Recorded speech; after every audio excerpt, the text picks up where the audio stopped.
Hey YouTube, we gotta talk. Usually when we do videos like this that are about a bigger topic, it is happy news, spreading excitement, and try to be as positive as possible. About this topic, I can't really be positive at all. Because we're facing a little bit of an existential crisis. And it's about Warcraft, obviously. It's about our platforms. And it's about the game that we love so much, how we play it, and what the future holds. So this ain't too great. Get ready, buckle up, and get ready for some bad news. Content warning. This video is about the KK platform that is coming out in China. And to understand the entire topic, we have to go a bit back and talk about Warcraft 3 platforms in general. Why do we have them? Why do we need them? What separates the one from the other? So we do a little history lesson about third-party applications in Warcraft 3. We talk about the early 2000s briefly. Then we move into the platforms that we know today, including War 3 Champions. And we will also discuss where things are going with War 3 Champions. Because, let's be honest, things aren't looking good. And that is the topic of the video. And this is also the theme of this video. A broken crown. Can War 3 Champions be saved? What's going on? In short, War 3 Champions has been carrying the Warcraft 3 competitive scene since the beginning of Reforged. It made it possible to have a ladder. It united scenes, Europe, the Americas, all of Asia, into one global server. And let's be honest, we don't have the player base to support regional matchmaking. So this is why we needed exactly this. We finally needed we finally got what we needed and what the player base deserves, all by the hands of some volunteers. Now there's a new platform coming up in China by NetEase and by Sky, supported by Infi, Fly, BBC, the big players over there in China, and it's looking really grim. So why do we need third-party platforms? Because War 3 Battle.net is really freaking bad, and has been really freaking bad since its inception. Battle.net has a bad infrastructure with very few servers. Battle.net had a lot of hackers, especially in the 2000s. And that wasn't really fixed until very, very late in development of Warcraft and before they started with Reforged again, right? So it was basically 15 years of horrible conditions. There were no moderations. We had flamers, bad insoles, bad conditions, as I said. And it was also very outdated because the map pool was 10 years behind the curve. So with Warcraft 3 being as moddable as Warcraft 3 is, relatively early people discovered ways to create their own clients and to create their own platforms where they could create the environment that is better than Battle.net, even though it's not supported by the official publisher. Age of Empires has that too, with Woobly. So, what we had first was G-Arena. G-Arena said, screw these Blizzard servers. We take things into our own hand. We simulate a LAN. It's a peer-to-peer connection. And you have better conditions, especially worldwide. Then came a little bit later, came W3 Arena by Pad, who took things to a whole new level. Anti-cheat solution, moderation, as I said, peer-to-peer or dedicated servers, was very much community-driven in terms of War 3 Arena, and everything was open. Everybody could play. Was no problem at all. These little asterisks here, because G-Arena wasn't really community-driven, and it was at some point only Southeast Asia, I believe. And W3 Arena had to shut down because we were plagued by some hackers. But in general, and at the start, and at the height of W3 Arena, it was definitely open access. So we have a culture of these third parties for a long time. For a very long time, actually. And this has also been the case in China. Again, and I said this many times before in my videos, the situation in China is a little bit different than it is in the rest of the world. If Blizzard wants to sell their games in America, Europe, whatever, they put it in a store. They are the creator of the game and they also distribute the game. In China, you need a local company that puts their umbrella above your company and says, all right, you want to publish in China? Let me help you a little bit.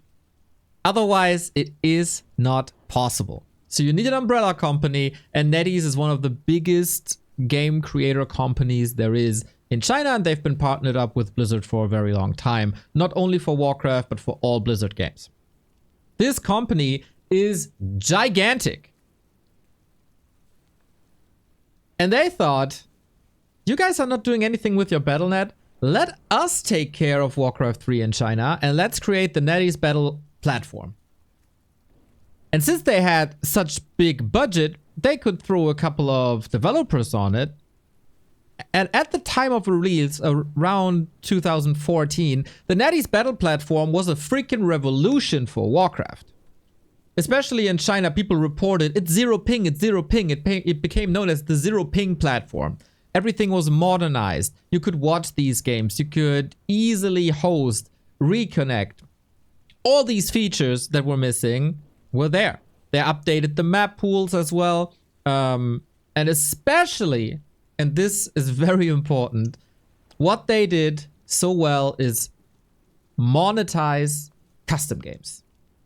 You play Footman Frenzy and you want a special skin for your units and heroes? Give me $5 and you get ahead. That's what they did to a lot of RPG games, to a lot of custom games, to user-generated content in general, on top of like flames, gifts, whatever you can do with your profile. They also supported esports really well. The Gold Series, first Gold Championship Series, later WGL, Warcraft Gold League, was all by NetEase. And since BattleNet was in a horrendous state, and W3 Arena was in a horrendous state because of the hackers and DOSers and whatever, a lot of people went to NetEase. Also from the West. We looked up Chinese ID number because that's what you needed to sign up. And we came up with a Chinese Barack Obama ID. We put it into the registration progress and we played. We bought ping accelerators for a couple of dollars a month to not have 250 ms, but rather maybe 200, 180, because they only had servers in China. And so while it was great conditions for the Chinese players, it was pretty bad for the Western players. So very hard to access, only with some workarounds, bad conditions, especially with ping, because back in the day we had no ping equalizer. We'll get to that later. So there were some gold series, I remember Xlord playing also Happy, where they had to play when their opponent had 5 ms and they themselves had 200 ms. And that is just not fair. But with what NetEase provided, this couldn't be fixed in time, really. And we were happy about this. While we had all the downsides, we were happy. There was development for Warcraft. We had all this esports. There was hype.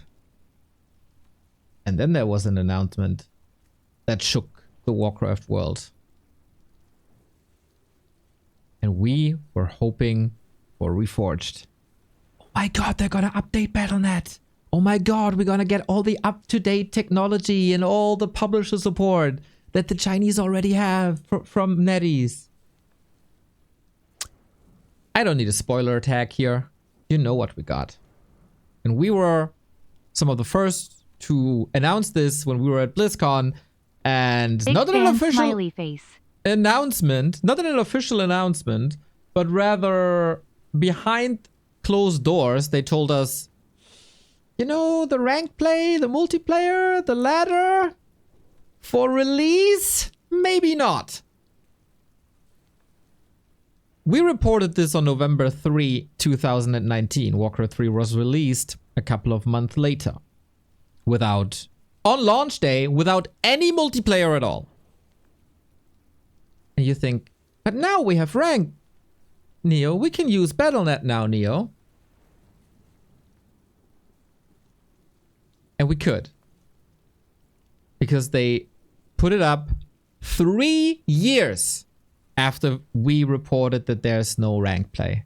3 years. And not only was Warcraft 3 bad for the Western players with Reforged, Warcraft 3 was also horrible for the players in China. With Reforged came a lot of problems because all of a sudden, NetEase, who kind of hacked the game, couldn't patch their game because it led to a lot of errors. Because Warcraft 3, when they came up with the NetEase battle platform, hadn't been patched in years. And so they thought they're never going to patch it. Why should we care? It wasn't patch proof. And every patch broke the platform. And around Reforged, there were a lot of patches. Huge bugs. And then we made some videos about it. Eventually, Blizzard and NetEase weren't partnered up anymore. There was a huge fight between the NetEase executives and Bobby Kotick in specific. And Blizzard couldn't publish their games anymore in China. And so all WoW players lost their WoW accounts. And no Warcraft player was supposed to be playing Warcraft anymore. But you also know that there was a savior, or saviors, because we were playing multiplayer Warcraft 3 after Reforged. In comes War 3 Champions. You know what I told you about W3 Arena? The guy who created W3 Arena was still a big fan of Warcraft. He said, yo, I can fix this. I can create a platform for multiplayer Warcraft. And we got our multiplayer Warcraft. And it was good. And then came another person called Fluxu who said, yo, you know what? I reverse engineered servers for Warcraft 3. We can host our own servers independent from Blizzard. Because with Reforged, we only had 3 servers. US West, Europe, and Asia. So how do you want to play Europe versus America? How do you want to play Europe versus Asia? How is it fair if the server is in US West when a US West player plays against a US East player? It wasn't. And War 3 Champions was able to offer all these solutions. We got ranked for Reforged. We have now 30 custom servers around the world. So it doesn't matter where you are, you get good conditions. And for some matches, it wasn't possible to offer a fair host because of server locations that just weren't available. For example, we would love to have the middle of the Pacific. There's no server in the middle of the Pacific or in any ocean, basically. So the same person that came up with hacking the servers also came up with a thing called ping equalizer, where if you have a solution where there's no fair ping conditions between 2 players on a server, the ping of the lower, or the lower player's ping gets artificially elevated so they have an even ping. So it's always fair. I don't know if any other game has this to this point. It's amazing. And we had no ping discussions anymore in Warcraft 3 for many years. All you needed was a Warcraft 3 key. We added features that have become normal now. Deny indicator, worker count, flow TV, all this hotkeys, custom game ladders, all provided by the server. And it was community driven. Map makers could offer their maps like, yo, I came up with a new one-on-one map. Want to try that out? Want to put it on the ladder? Hell yeah. It was a community effort. And we created this. And when, like, this was adopted also by the Chinese and Asian players very early on. And especially when NetEase shut down their battle platform because they weren't working with Warcraft anymore, A lot of Asian players came because they had no other place to play. And for the first time in Warcraft 3 history, all regions were united on fair conditions with extras on top. It was the best conditions ever in Warcraft 3. We had season finals and we loved it. No publisher support whatsoever. Just a handful of dudes creating the best support this game has ever gotten. So Neo, this sounds all great, doesn't it? We love War 3 champions, don't we? Absolutely we do. We are a small player base, and therefore we need to unite all these regions. Because if you don't have a lot of players, matchmaking takes forever or is bad. You can find fast matches, but then maybe a 1700 MMR player is up against a 2500 MMR player.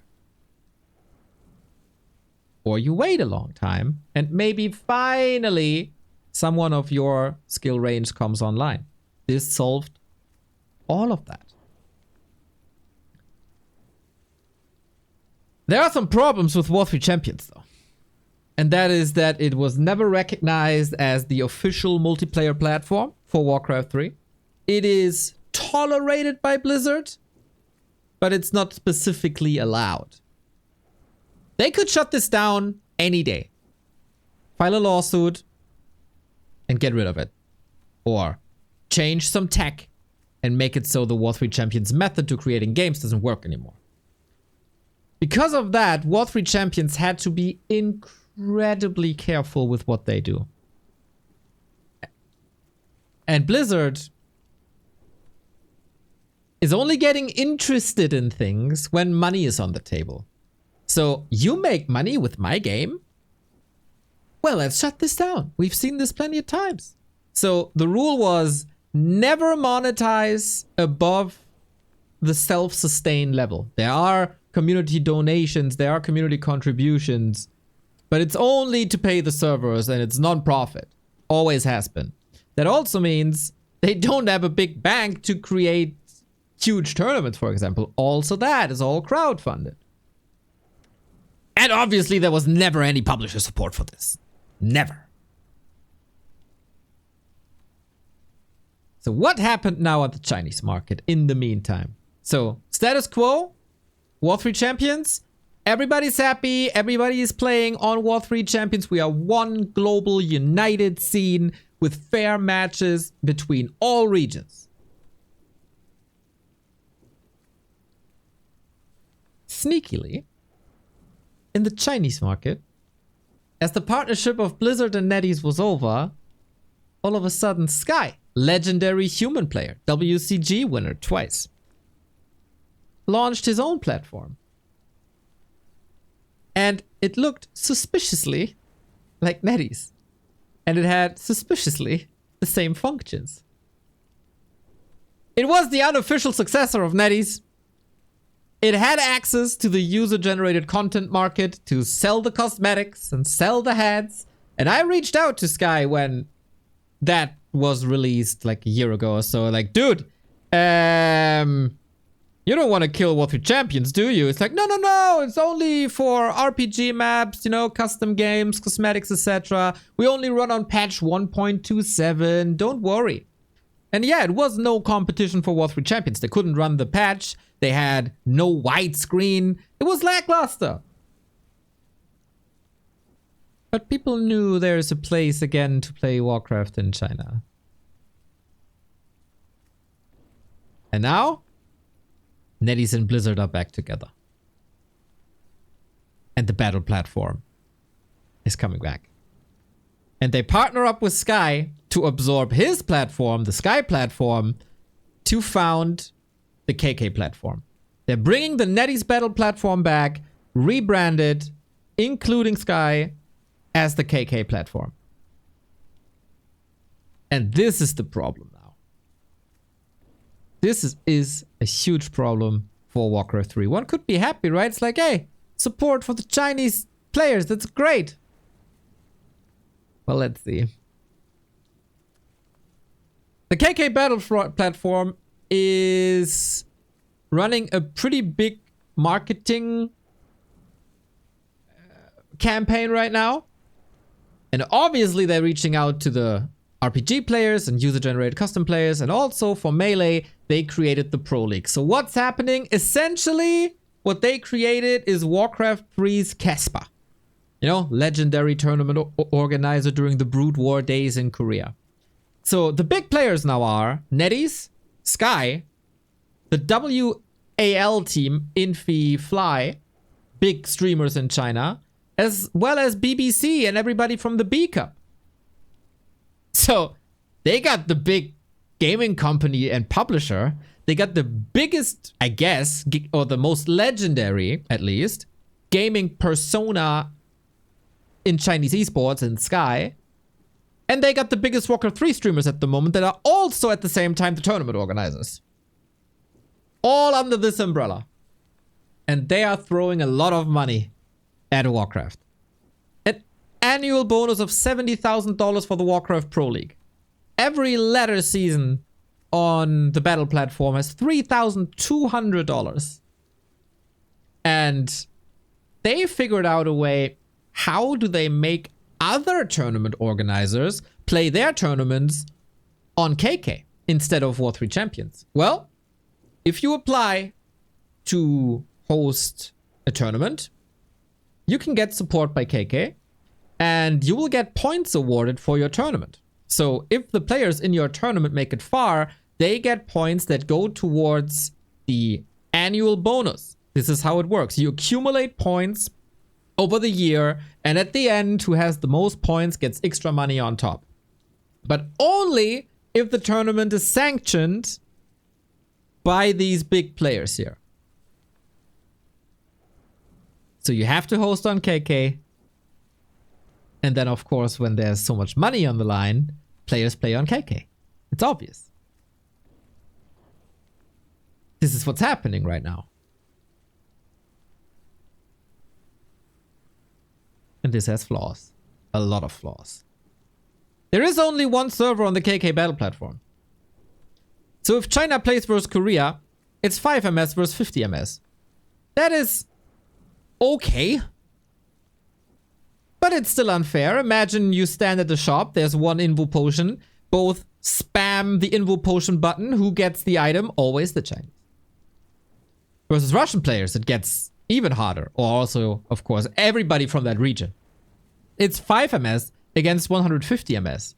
And the Central European players, Starbuck and Leon, for example, it's a difference of 245 MS. You can tweak it a little bit with like ping accelerators, but yeah. There is no ping equalizer function that makes it even for everybody, that levels the playing field, that makes it fair. Not happening. Also, very few people can access this. For some tournaments, you know, there's open qualifiers, you can participate, but it's really hard to reach. And most of these tournaments that are awarding points for the annual bonus are invite only. So, example, you participate in a tournament that has an open qualifier, and you grind through that open qualifier, and then you get eliminated by a stronger player, you get like 10 points. But you could also be invited to an 8-player double elimination tournament, then you get 50 points. Who decided who gets invited? That's a problem. If it's invite only. For people outside of China, you need a Chinese ID and a Chinese phone number to even be able to on the KK platform. There's a couple of exceptions. Of course, all the good players got their whitelisted account. The casters like us, we get a whitelisted account. We can do it. But average Joe can't access at all. Even if he wants to play under these conditions. No. So the first reaction was, just merge War 3 Champions with KK. Then you got the big game developer support and you got the great infrastructure of War 3 Champions. I don't know if they want that. And I don't know if that's even allowed to host servers outside of China for a Chinese company. They could get in real trouble if they do that. So it's not that easy in the corporate world, especially with Chinese law restrictions. So that's out of the window. And what's the result for War 3 Champions? A deserted ladder at the top. While below 2000 MMR, it's fine. Still, we have a lot of players there. But the top is basically gone. Completely. Throughout the day, I looked a couple of times for games above 2100, and at max there were like 3 at the same time. And it's the dog that bites his own tail, right? Obviously, the Chinese players leave first, as they can play on their platform again. There's a money incentive to rank high on the ladder every single time, so you play there.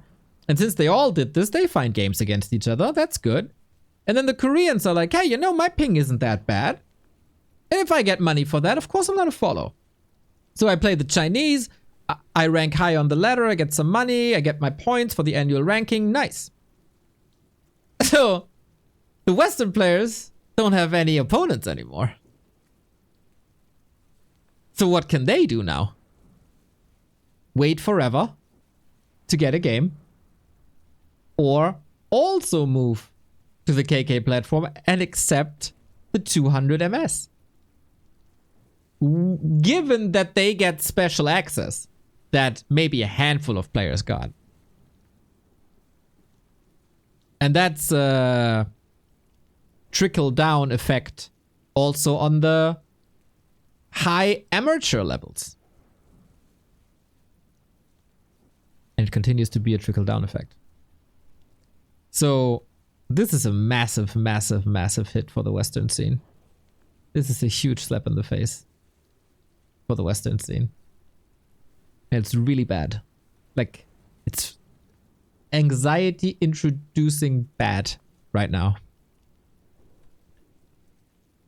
This is the effect that the launch of KK had on some players' activity. Some players are even playing more on War 3 Champions like now, like Labyrinth, Hawk, Simmons, but that's pretty much about it. I think Starbuck in general played the same. Hitman has one of his moods again, but then 40, 50%, Infi, 50%, Happy, 50%, Kaho, Life, Sock, Focus, Moon barely stopped playing, Lawlight and so on stopped playing completely. Like, they're all playing their games on KK now. We are back to the state of 2014. Right now. We are back in the year 2014 as if NetEase just launched. Every piece of progress that the community made in the past 10 years is gone. It was wiped. The global scene is not anymore. The perfect playing conditions for a competitive environment are dead and trampled. And there is no fair competition anymore in this game going forward. We will have a chat flooded with ping discussions again, as we had in 2020. And then we get these nice ping discussions on top of the balance discussions, and that takes even further away from the player performance. It's not fun to play on KK for any player that is not in China. It's sluggish, it's slow, there's spikes. Not fun. If you can access, that is. Yeah, that's the situation.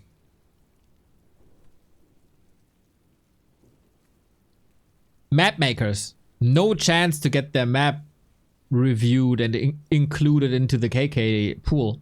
The Asians have always been relatively conservative with their maps, constantly pushing Turtle Rock. Now they bring Amazonia back. Terran Ascent was brought back by them. Sometimes it's cool when they bring like Lost Temple. That was really nice, but what's next? Like, are we playing on Korea? all progress the map pool made came from the West. It's not gonna happen anymore. It's incredibly sad. It's incredibly sad. What can I say? Flow TV was wonderful. The KK Flow TV isn't the same. Really. So I'm really grateful that we are able to cast a lot of tournaments in the past couple of years. It was super duper cool how welcoming it was by War 3 champions to say, okay, I know you Chinese players are in dire straits right now. We're gonna come up with the Chinese servers that cost a lot. And all this unity is just gone for user-generated content cosmetics and the access to it. And the hands of Warcraft 3 esports basically in the hands of a few players, some of them already known to cause quite some trouble, is also worrying. The point system is massively flawed.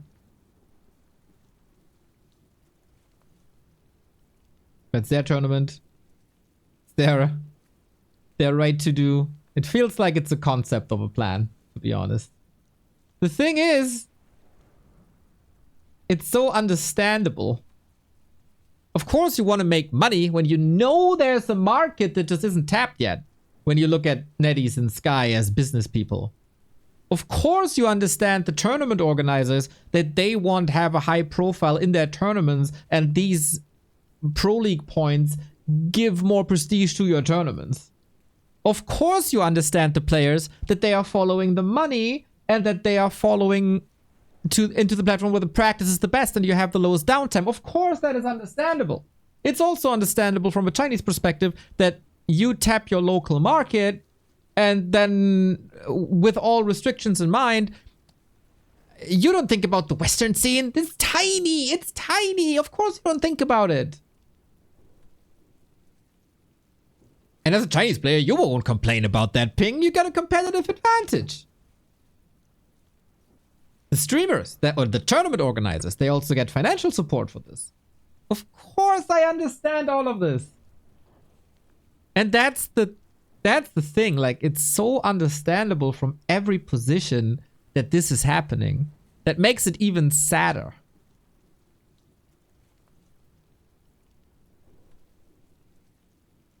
That's pretty much what it is. Every person, every player, every actor is acting in their best interest.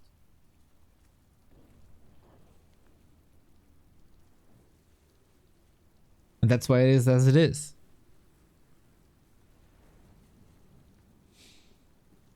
The conditions are worse than before. The ping will be worse for everybody outside China. It will be unfair conditions. It's intransparent. It's inaccessible. It is controlled by a few selected actors, and it might just be the death to the Western player base.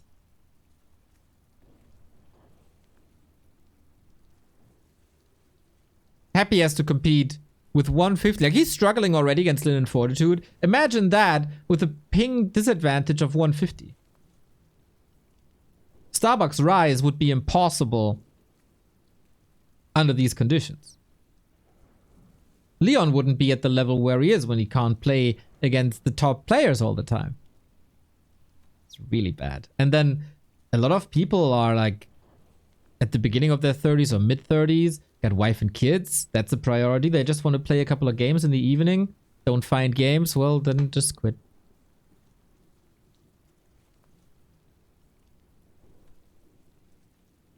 And that trickles down from the very top to like above average, I would say. What other solutions? It's another frustrating part.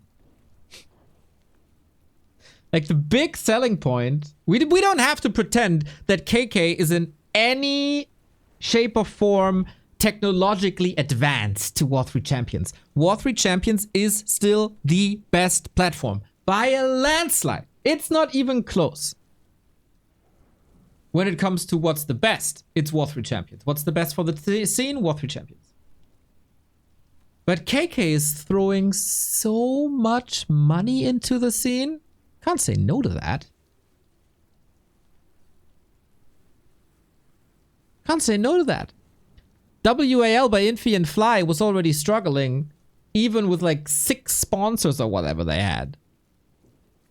And as a TO, it is the hardest to find sponsors, especially in this environment. And here comes the gaming platform that says, oh, here, $100,000.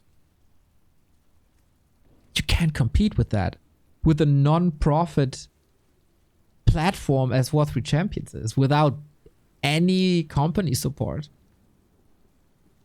There's no chance.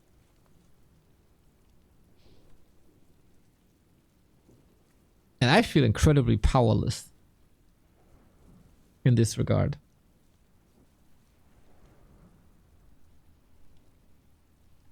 God, like, if you want competition to be fair, allow War 3 Champions for Western players. Of course, ideally, if it's possible, make KK global. Give it 30 servers. Allow everybody to participate. Of course. That's the #1 solution. Allow to use War 3 Champions for the Western players matches in competition in tournaments. Otherwise, it's just unfair. I don't know if we can create a Western Warcraft 3 tournament fund. Make War 3 Champions finals Western only to give an incentive to play on that ladder. But that is then again relying on community contributions, and I feel like we ask a lot. We did that for War 3 Champions finals since its inception.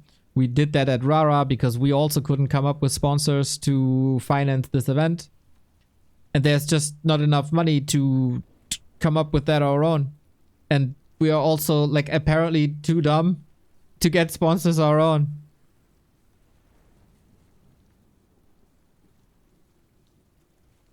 And that's why I say it's like anxiety introducing like an existential threat, and could seriously hurt the scene that we got.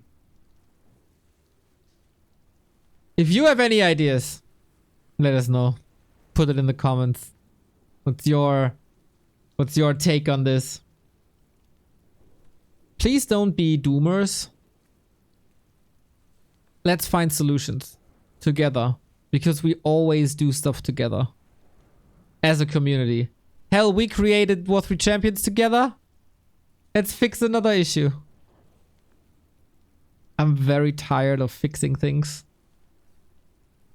It's very exhausting. And I hope that someone has better solutions and a better execution than I have in stuff like this. I will support whatever I can, and we'll see what we can do. With that, a very long, a very sad video. Appreciate some kind words, because the future is going to be rough. Take care. See you soon.